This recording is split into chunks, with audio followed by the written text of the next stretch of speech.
Today at TwitchCon, a trio of Bungie developers hosted a panel about the future of Destiny 2. It wasn't all that exciting, but they did share some new information about how the game's season system will work. The panel was hosted by Destiny community manager David Dejdeg, who was joined by two designers from Bungie's Live team. As in Destiny 1, the Live team is responsible for implementing the game's limited-time events like Iron Banner and Faction Rally.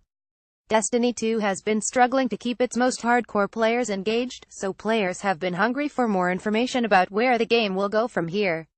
The panelists. Here's what I came away with after watching the panel. There will be 4 seasons in the first year of Destiny 2. We're currently in Season 1. They didn't say exactly when Season 2 will begin, but there'll be at least one more Iron Banner and Faction Rally before then.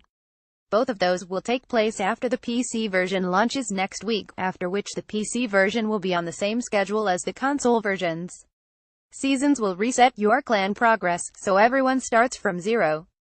They said that was to make it so that new clans could keep pace with more established, high-level clans. The perks you get from leveling up your clan will change depending on the season and what that season is focusing on. The first season focused on the Cabal, the next season likely won't.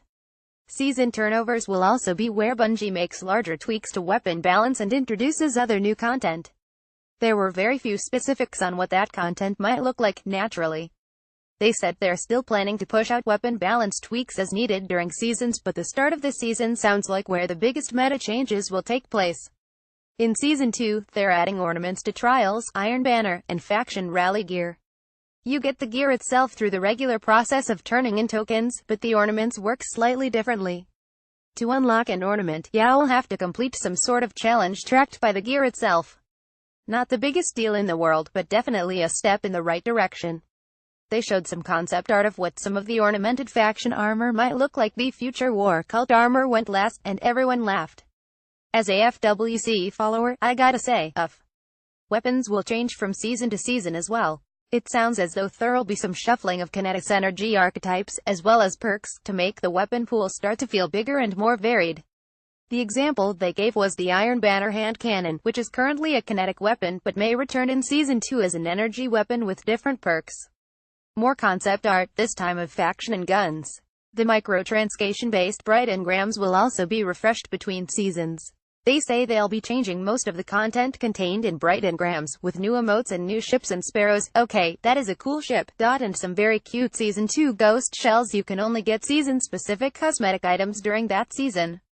If you get a cool ship in Season 2, you won't be able to get it in Season 3. Same with emotes, gear ornaments, and Eververse armor sets. Shaders are the one exception. They stay the same from season to season.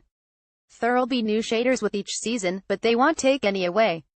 They also briefly talked about Clarion Calls, which will be limited-time global events that give XP bonuses if you meet certain criteria. The example they gave offered a 2x XP buff to anyone doing any event in a fire team with a clan member. They said other Clarion Calls won't necessarily require a clan. There'll also be at least one new Crucible map in Season 2, and it'll work similarly to the maps from Trials of the Nine, Iron Banner, and the Leviathan Raid. Something will trigger the map to unlock, after which it'll be available to everyone. The panel ended on a down note, with some vague business about how exciting it is that our clan banners will look different each season. No talk of ranked mode, gun mods, private matches, or any specific balance tweaks. It seems likely Bungie is also working on those sorts of more substantial tweaks in addition to these smaller, cosmetic ones, but we won't know for sure until they start talking about it. In the meantime, how about those ghost shells, eh?